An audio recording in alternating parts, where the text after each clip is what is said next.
All right, so you're gonna have to tell me a little bit about this next one. I didn't look too much into it, so it's CryptoZoo with Logan Paul. Yeah. Well, shoot, I got scammed out of that one right there too.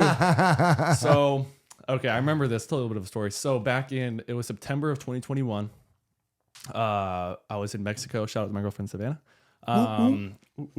So we were in Mexico. We were in Cancun, and we were at dinner. As soon as this was about to launch, Logan announced CryptoZoo in the podcast the day before, I believe. We were flying there. I was in the podcast. I'm like, oh, CryptoZoo. I'm like, oh, I'm going to buy one for sure. Like, I need one of these. It's going to blow up. This is when NFTs were the big thing. You guys know what I'm talking about. Yeah. And so I'm sitting at dinner, refreshing every second, trying to buy one of these damn things. And so I never ended up getting one. And I bought it on this second sale, like second party through OpenSea.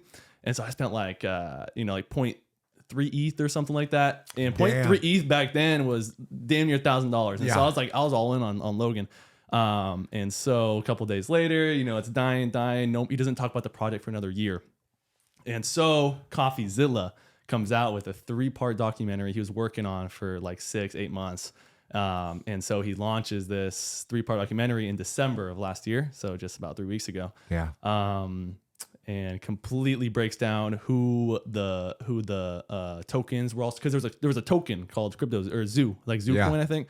And so the point of the game was to have this NFT, hatch the egg. The egg, like the character, whatever came out of the egg, was going to yield you Zoo Coin. And so Zoo Coin had like its own marketplace. And so CoffeeZilla goes through all the Ether. The blockchain? Yeah, it goes to the blockchain. Yeah, it goes to the blockchain. I was brain fart. Yeah. So he's going through the blockchain and goes through every single transaction of Zoo and finds out like who's stealing money. And so there's a guy named Eddie Ibanez who was like the lead developer for CryptoZoo, and he's known for scamming the New York Yankees. He scammed the Mormon Trust Fund Church, and he has like a list of more people. He's like a legit scammer, dude. Damn. And so he was Logan's right hand man. And so, Logan, how do you not know this? How do you not know you're hiring this elite scammer? And so this scammer guy doesn't even live in the United States. Like, he's like that off the grid. And yeah, so basically it all went crashing down as soon as CoffeeZilla came out with this 3-part documentary.